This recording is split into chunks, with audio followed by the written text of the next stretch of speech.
Welcome to Miss Scarlett. Subscribe and don't miss out on Patreon. Have fun!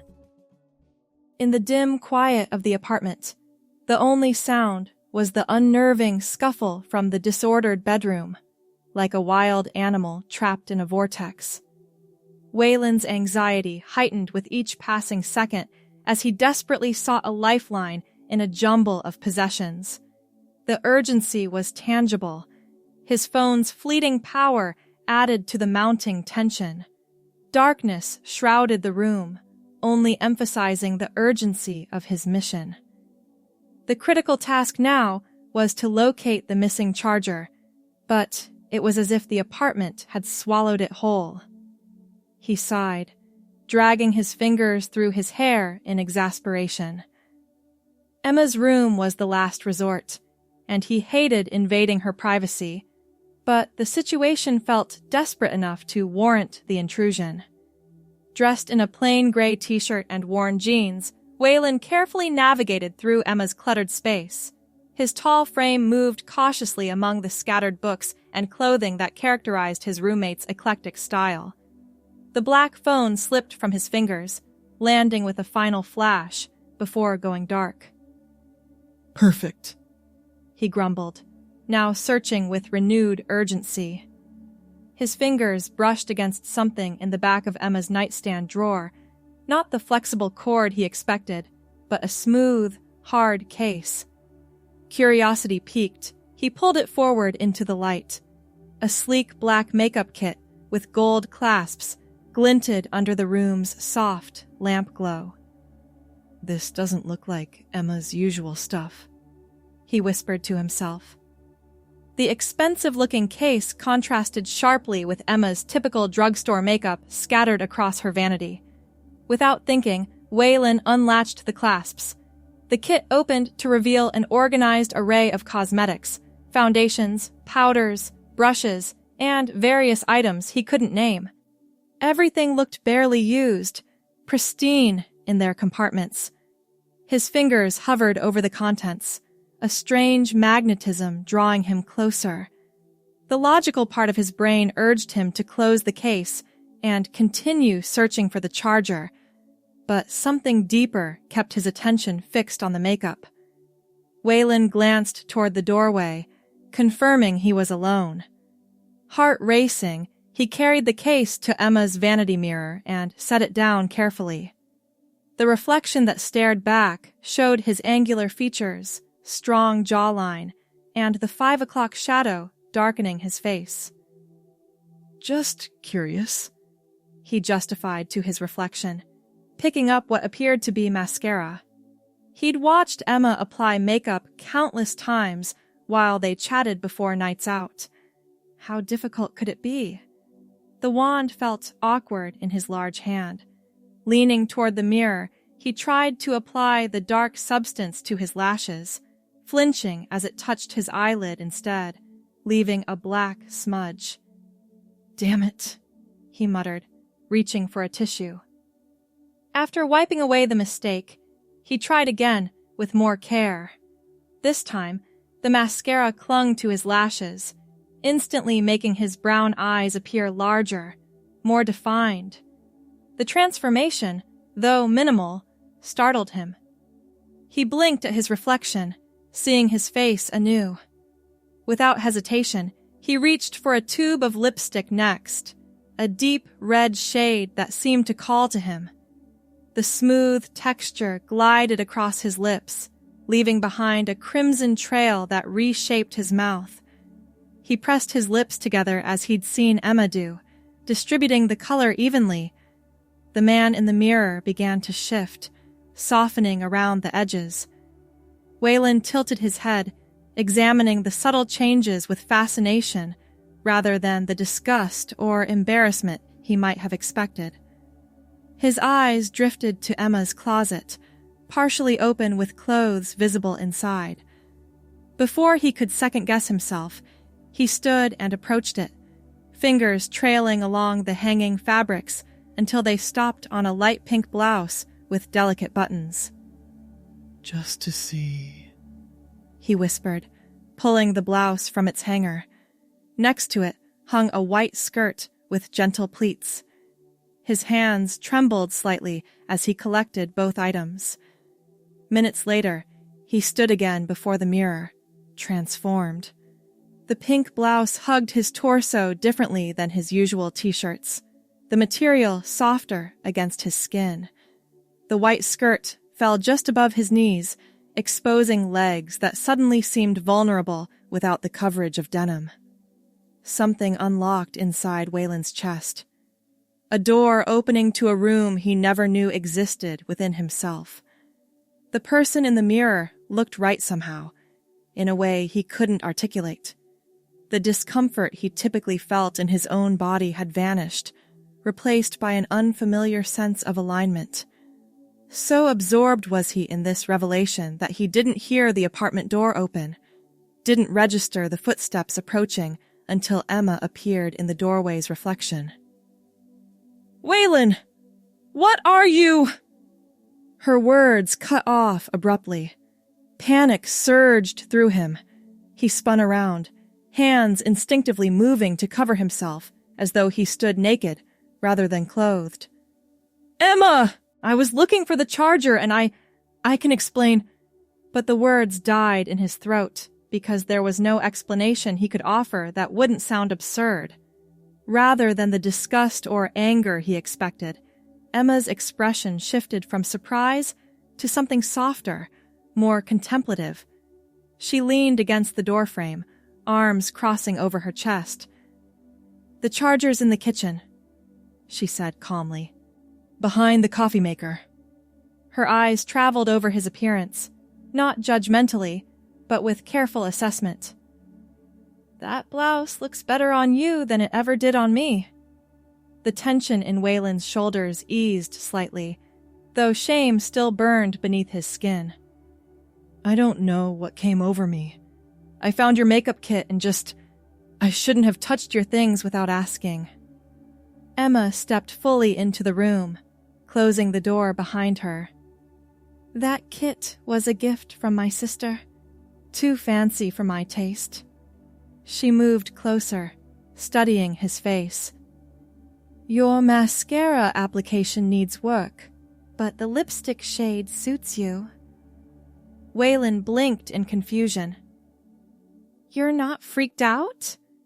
Emma's laugh filled the room, genuine and warm. "Waylon, we've been roommates for 2 years. I've seen you cry over cooking shows and sing Disney songs in the shower. This isn't even in the top 5 weirdest things about you." She guided him back to the vanity chair, her hand gentle on his shoulder. "Sit. If you're going to do this, you should learn to do it properly." For the next hour, Emma transformed from roommate to teacher.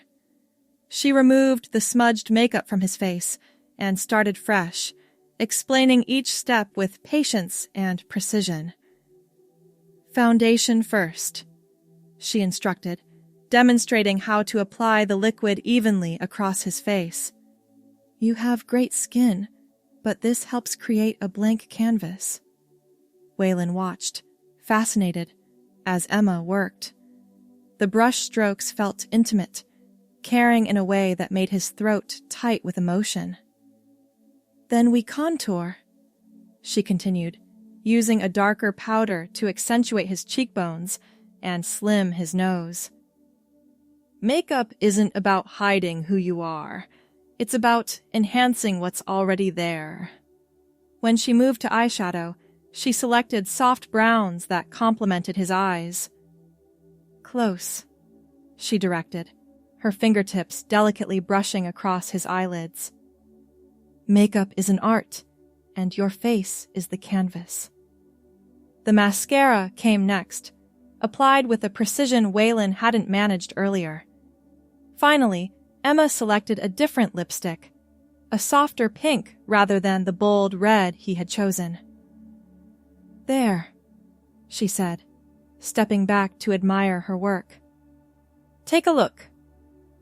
Waylon turned toward the mirror, and his breath caught. The face that greeted him wasn't just decorated. It was transformed.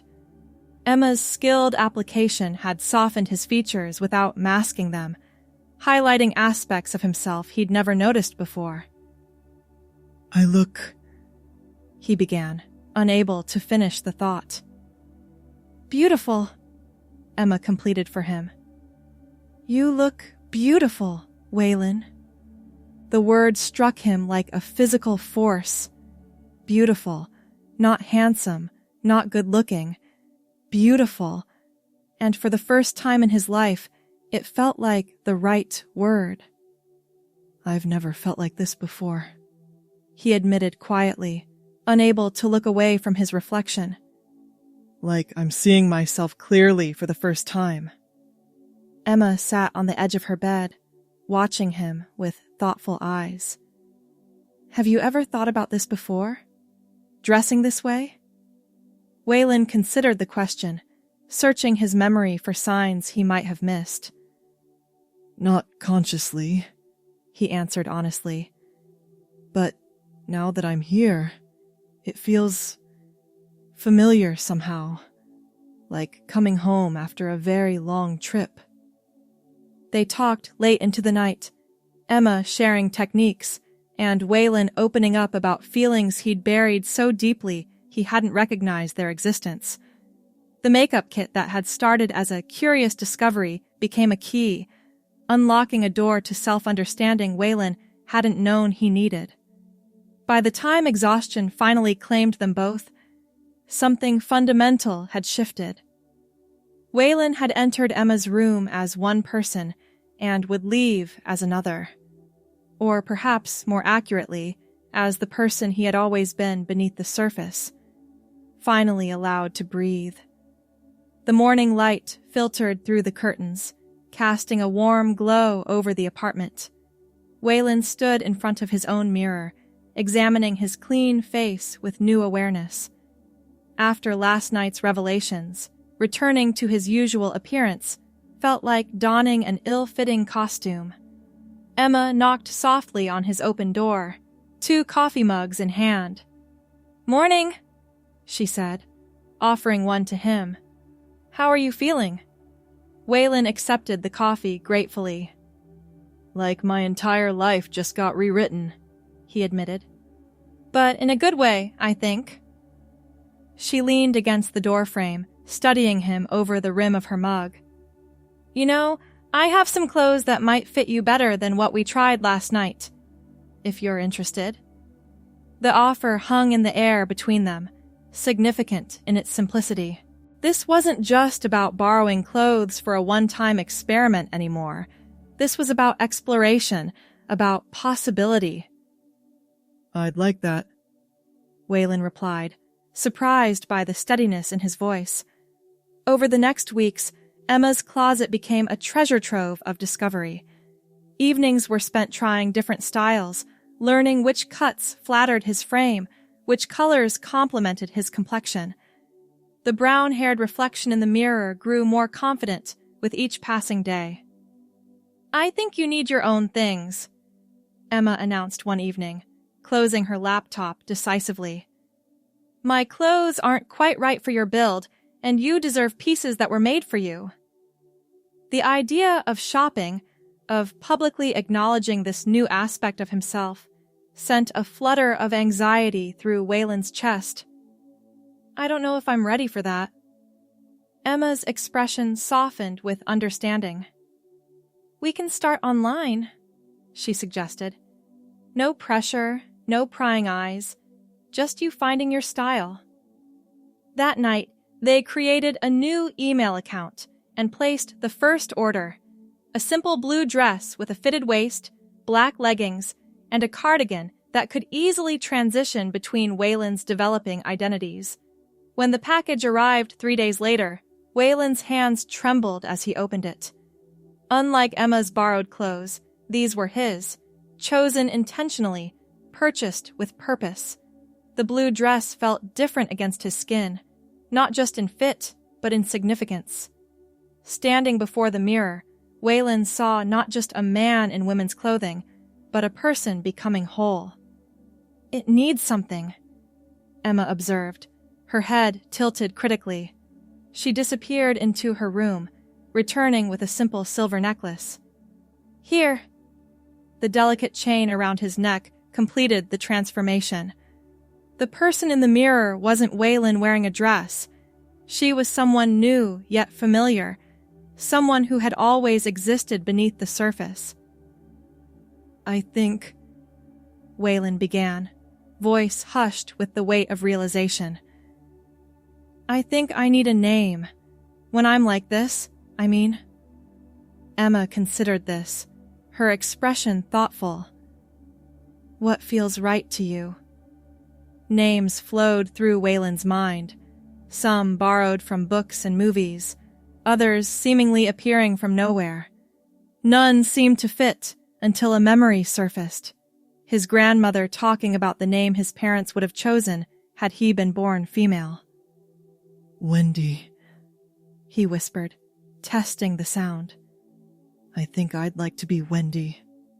Emma smiled, squeezing his arm gently. It's nice to meet you, Wendy.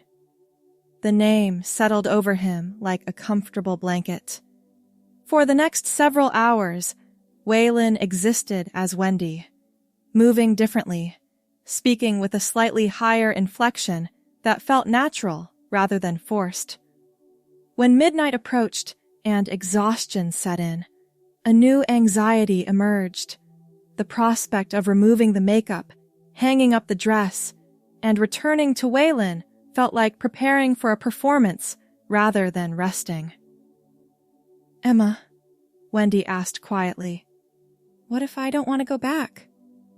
Emma sat beside her on the couch, understanding the question's depth. Then don't, she replied simply. This doesn't have to be temporary if it doesn't feel temporary to you. But my job, my family, my friends, will learn to know you as you truly are, Emma finished firmly. Not all at once, maybe, but authenticity has its own timeline. That night, Wendy slept in a nightgown rather than boxers and a t-shirt. The decision wasn't monumental in itself, but it represented a commitment to honoring this truth that had emerged so unexpectedly from a borrowed makeup kit. The following weeks brought a cascade of small revolutions. Wendy's wardrobe expanded, filling the closet with clothes that reflected her developing sense of style. Makeup application became second nature, a morning ritual performed with increasing confidence. Emma arranged a meeting with her hairstylist, a warm woman named Tina, who specialized in transformative cuts. Nothing dramatic, Wendy explained nervously. Just something that could work for both sides of me. Tina nodded knowingly, crafting a layered style that framed Wendy's face beautifully, while maintaining enough versatility to suit different presentations. The brown locks now fell just below her shoulders, a length that felt liberating after years of short, practical cuts. Your hair has such beautiful natural waves, Tina commented as she worked. You've been hiding them with those short styles. Wendy watched in fascination as her reflection evolved, each snip of the scissors revealing more of the person she was becoming. The brown waves caught the light, almost seeming to come alive under Tina's expert touch. There, Tina said finally, setting down her scissors. What do you think? The person in the mirror looked integrated somehow. Neither fully Waylon nor completely the Wendy who had been emerging at home, but someone authentic in a way that transcended those distinctions. It's perfect, Wendy whispered, running her fingers through the soft brown waves. Exactly what I needed. That evening, seated at their kitchen table with mugs of tea, Emma posed the question that had been hovering unspoken. So, what happens next? Wendy considered this, tracing the rim of her mug thoughtfully. I don't know, she admitted. Part of me wants to rush forward into this new life. Another part is terrified of what I might lose. You don't have to decide everything tonight, Emma reminded her gently. This journey has its own rhythm, but decisions had a way of presenting themselves regardless of readiness. The following week, an email arrived from Wayland's office announcing a company party, a casual affair at a local restaurant to celebrate the quarter's success.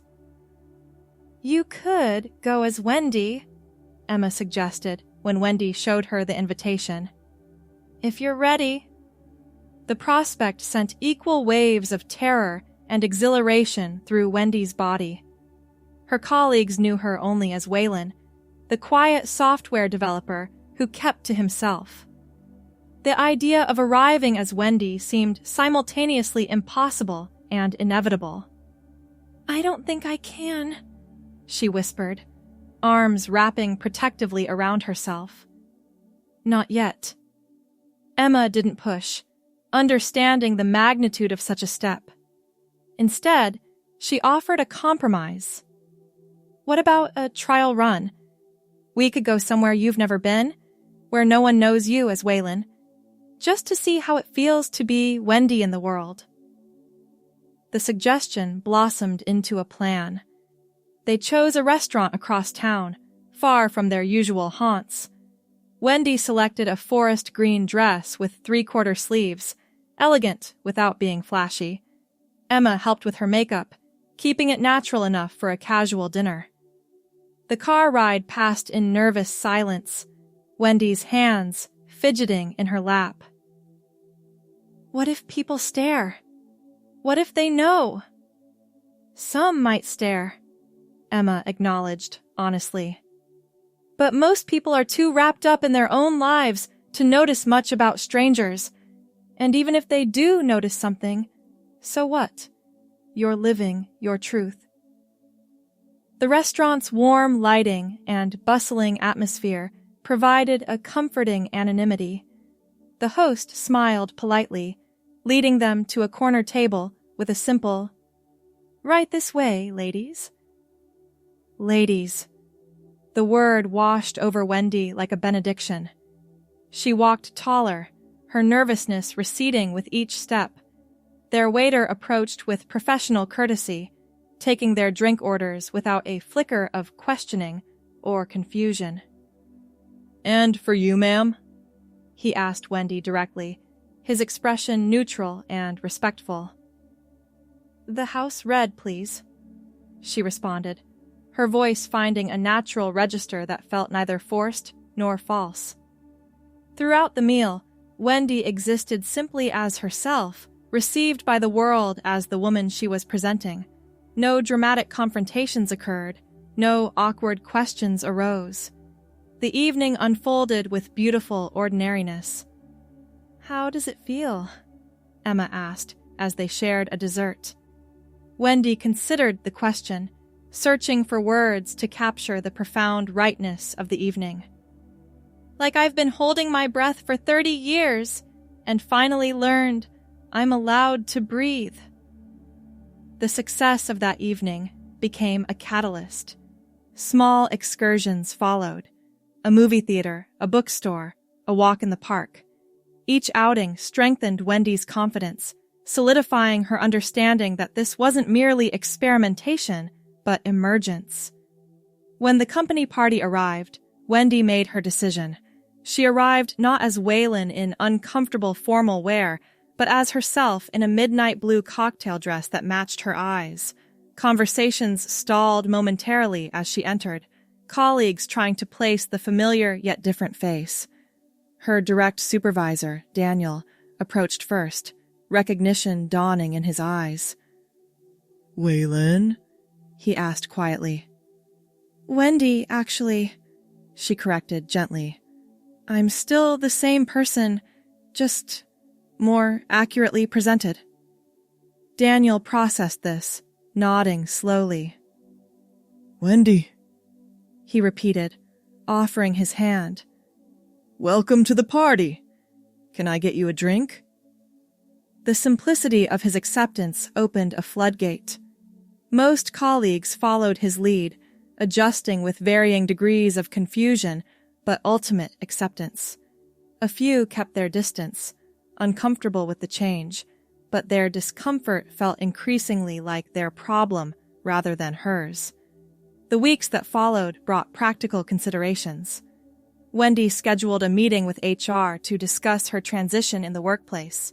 She researched legal name changes, began looking into medical options, and joined online communities where others shared similar journeys. Emma remained her steadfast ally, celebrating victories and providing comfort during inevitable setbacks. When Wendy's parents responded to her coming out with painful silence, Emma was there with ice cream and unwavering support. "They'll come around," she assured Wendy. "Or they won't. Either way, you'll build the life you deserve." 6 months after discovering the makeup kit, Wendy stood in their apartment preparing for a date. Her first as her authentic self. The brown waves of her hair now reached the middle of her back, no longer needing styling to appear feminine. Her wardrobe contained no traces of Wayland's utilitarian clothing, replaced entirely with pieces that reflected Wendy's classic, understated taste. Emma helped zip her into a simple black dress, adjusting the necklace that had become Wendy's signature accessory. "Nervous?" she asked, meeting Wendy's eyes in the mirror. "Terrified," Wendy admitted with a shaky laugh. "But the good kind of terrified, the kind that means something matters." The doorbell rang, announcing her date's arrival. Emma squeezed her shoulders encouragingly. "You've got this. Just be yourself," which happens to be an amazing person. Wendy crossed to the door, each step confident despite her nerves. Opening it revealed Michael, a kind-faced man she'd met at a coffee shop the previous week. His appreciative smile as he took in her appearance contained no hint of knowledge about her past presentation. "You look beautiful," he said simply, offering a small bouquet of flowers. "Thank you," Wendy replied, accepting both the compliment and the flowers with grace that felt earned rather than borrowed. As they left the apartment, Wendy caught a glimpse of her reflection in the hallway mirror. Confident posture, genuine smile, eyes bright with anticipation rather than fear. The person looking back was integrated, whole in a way that once seemed impossible. What had begun with a curious glimpse into a makeup kit had culminated in a journey home to herself. Each step, from borrowed blouse to legal name change, from nervous restaurant outings to confident date nights, had been a brushstroke in the portrait of her authentic life. Emma's words from that first night echoed in her mind. Makeup isn't about hiding who you are, it's about enhancing what's already there. Wendy now understood the deeper truth in that statement. Her transformation hadn't created something new, but had revealed what had always existed beneath the surface, waiting to be recognized and embraced. As she walked beside Michael toward the restaurant, Wendy realized she no longer carried the weight of pretense. The person she presented to the world aligned perfectly with her internal reality, not a performance, but a revelation, not a mask, but a mirror reflecting her truest self. The makeup kit that had started it all now sat on her vanity, no longer mysterious or forbidden, but simply another tool in expressing her identity. The woman who used it each morning wasn't playing dress-up or trying on a temporary persona. She was simply Wendy, finally and completely herself. The city lights reflected in puddles from an earlier rain shower, creating mirrors across the sidewalk. In each watery reflection, Wendy caught glimpses of herself, a woman moving confidently through the world, her brown hair catching the glow of street lamps, her black dress elegant against the night. Each reflection confirmed what she now knew with certainty. She had not become someone new. She had simply, finally, become herself. Thanks for watching, my girlies! Be sure to check out Patreon for more!